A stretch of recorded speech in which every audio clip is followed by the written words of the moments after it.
"Excuse me, ma'am, are you really married?" The question caught Rachel off guard. "What do you mean?" she replied, puzzled. "I had hired a private investigator for a certain investigation," the person continued, their voice solemn. "From the report of that investigator, I heard an unexpected fact that left me unable to hide my shock. If my husband has been exploiting my frequent night shifts to have a sweet affair, I will never forgive him."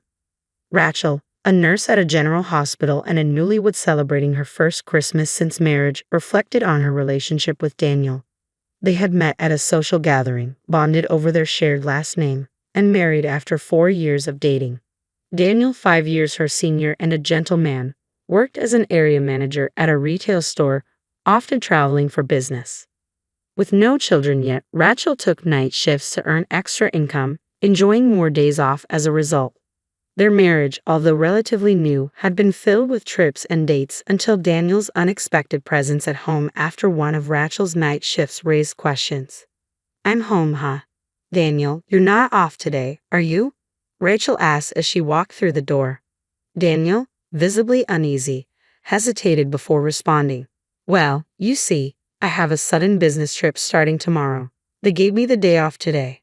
Rachel felt a pang of disappointment at the news of Daniel's upcoming week-long trip. She had been looking forward to their rare consecutive holiday, hoping for a slow evening together. "If it's for work," she sighed, trying to mask her disappointment. With no other option, I shifted gears and decided to drive Daniel to the airport. The drive took about 2 hours, and his flight to the head office in New York was another 2 hours. After bidding Daniel farewell at the airport, a place I rarely visited, I took a leisurely stroll and had lunch at a nearby famous cafe before returning home. Exhausted, I collapsed on the sofa and noticed an unfamiliar envelope under the TV stand. It must have been something Daniel, who was supposed to be on a business trip, had left behind. Feeling a twinge of guilt, I opened the envelope and found an album filled with pictures of Daniel, an unknown woman, and a little girl, possibly around 5 years old, in front of a kindergarten classroom dressed in a school uniform. What on earth is this? My mind raced. Could Daniel be having an affair? And with a single mother? Unforgivable infidelity. The word echoed in my mind, prompting me to dial Daniel's office. I feigned casual conversation, subtly asking about his supposed trip. To my shock, they informed me that Daniel was on bereavement leave. Moreover, there were rarely any business trips from their branch to the head office. Confusion set in. Daniel had claimed he was away on business, but he was actually on bereavement leave. I hadn't heard anything about it. He had been lying to get time off work just to meet with the woman and child in those photos. That was the only conclusion I could draw. Determined, I began searching for a detective agency. After settling on one, I planned to visit the next day. Yet throughout it all, I couldn't shake the realization that Daniel had been deceiving me for the entire 4 years we'd been together, fabricating these supposed business trips. A profound emptiness washed over me. Perhaps from exhaustion, I eventually drifted off to sleep. When I woke, it was already 6 a.m. the next day. With an appointment set for 10 a.m. at the detective agency, I carefully packed the envelope I found into a larger bag to ensure it wouldn't crease. As the appointed time approached, I walked through the gates of the detective agency for the first time in my life. The words I had rehearsed flew out of my head the moment I opened the office door. Inside, I found a young detective, barely in his mid-20s, dressed casually like a college student. Seeing my surprise, he greeted me with a casual smile. "You think I'm an immature-looking detective, don't you?" he said, lightening the mood. "Oh no, I'm sorry," I replied quickly. This is my first time in a place like this. I'm a bit nervous." He chuckled softly and gestured for me to sit on the sofa, ready to hear my story after a brief exchange. I placed the album, which had ignited my suspicions of Daniel's infidelity, on the table. True to his profession, the detective swiftly began gathering necessary evidence, making coffee with practiced ease. He carefully examined a copy of the photograph showing Daniel, the woman, and the little girl in front of the school. "This is likely a significant clue," he remarked, pointing out the clearly visible name of the school. Without delay, he searched for the preschool online and placed a call from another room. I couldn't see how he obtained the information, but soon he returned with news. The little girl in the photo was indeed enrolled at that preschool, currently on a leave of absence. Located in New York, the investigation would be costly, but I was determined. Despite being a nurse, I had been investing in stocks and forex since adulthood, achieving reasonable returns. Now, I resolved to use these funds for the investigation. The detective estimated the trip's duration uncertain, depending on how quickly we could gather evidence. Yet beyond financial concerns, what drove me was the deep humiliation of being deceived by my husband. I was determined to gather proof at any cost. The detective speculated that once Daniel returned home, the little girl might also resume attending preschool. The next day, I went to work as usual, hiding my turmoil beneath a facade of normalcy. I carefully replaced the envelope and its contents exactly where I had found them. Soon after, I received a message from Daniel, who was supposed to be away for a week, informing me, "Sorry, my business trip is extended by 3 more days. I'll be back on Sunday." Following our plan, I contacted the detective on the day Daniel was scheduled to return home. The detective, eager to begin, flew to New York the next day to initiate the investigation. That evening, I received a surprising call from him, revealing an unexpected development. "During the preliminary investigation, we've uncovered something unexpected," the detective started. "What do you mean?" I asked, bewildered. "I'll be back tomorrow. Can we meet soon?" I responded, urgency in my voice. I visited the detective's office promptly after finishing my night shift the next day, consumed by thoughts of Daniel's possible infidelity. Was he cheating after all? I asked the detective as soon as I arrived. The detective hesitated before responding, his expression grave. "No, I think the situation might be even more serious." His words made me swallow hard. "What do you mean?" "Firstly, it appears true that your husband took bereavement leave from his company. But Mrs., are you sure you're really married to Daniel?" he asked, his tone cautious. "What are you implying?" "We officially registered our marriage 6 months ago," I protested. "In fact," the detective continued, "I followed Daniel and your daughter back from her kindergarten in New York and found their home. According to locals, Daniel has been living alone there for the past 4 years, only returning to New York a few times a year." The revelation hit me like a thunderbolt, leaving me speechless and struggling to comprehend what I had just heard. "I heard he stayed for about a week for his father-in-law's funeral in New York." "No way," I stammered, unable to find words.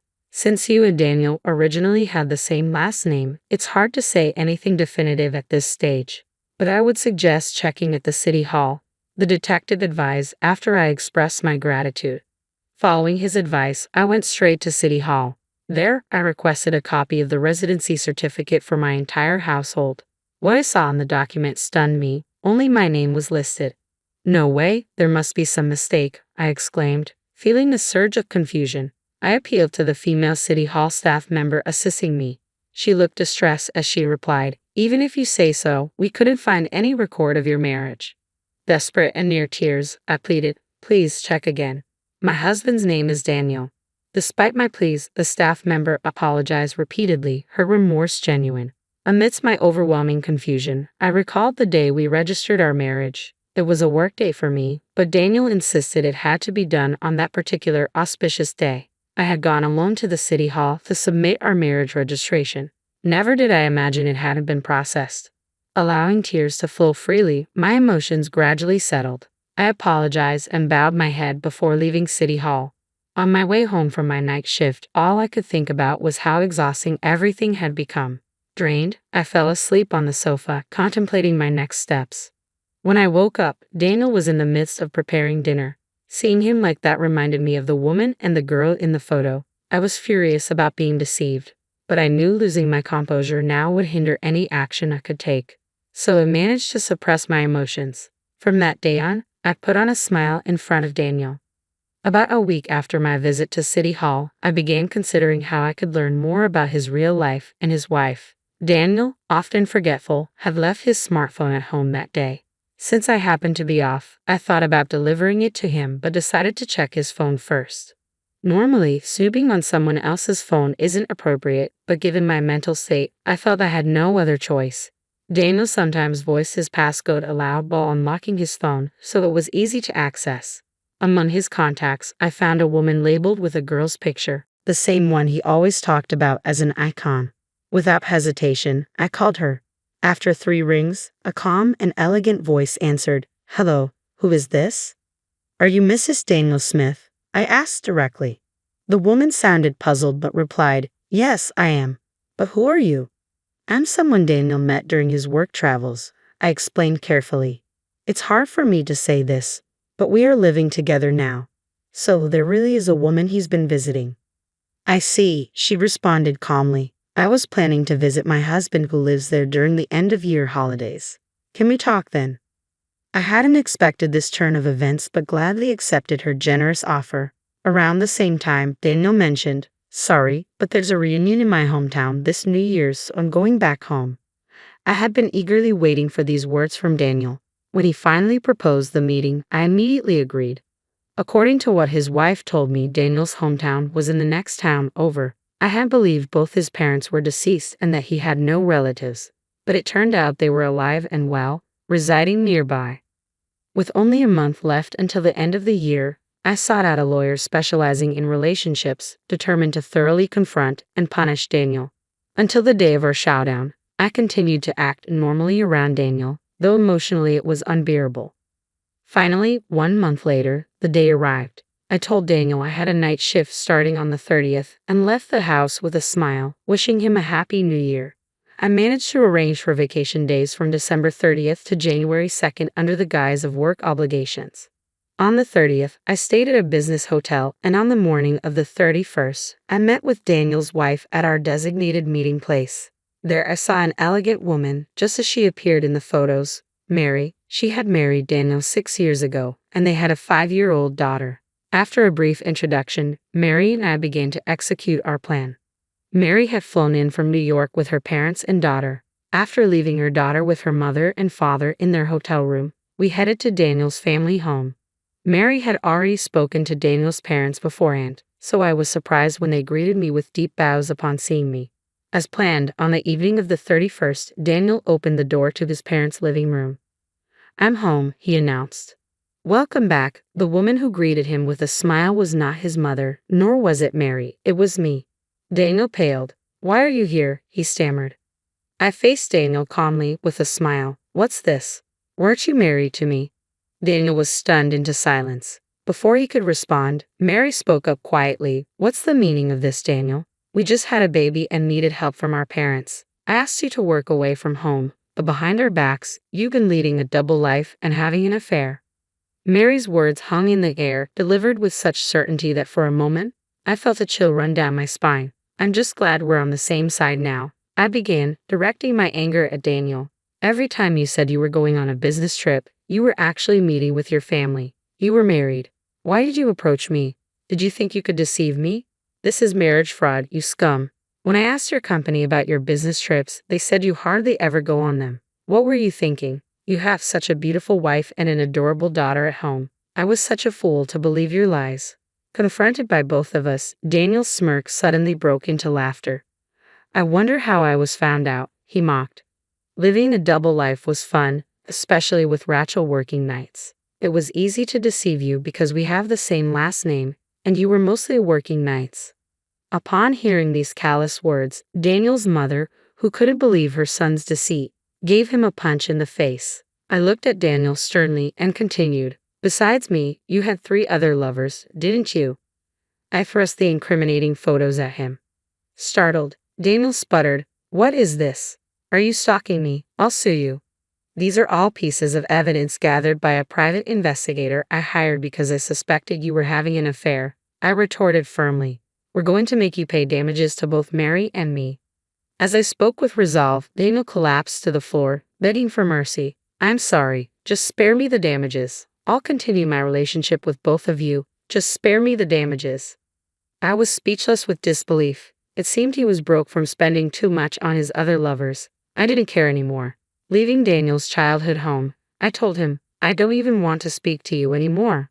Let's handle the rest through our lawyers.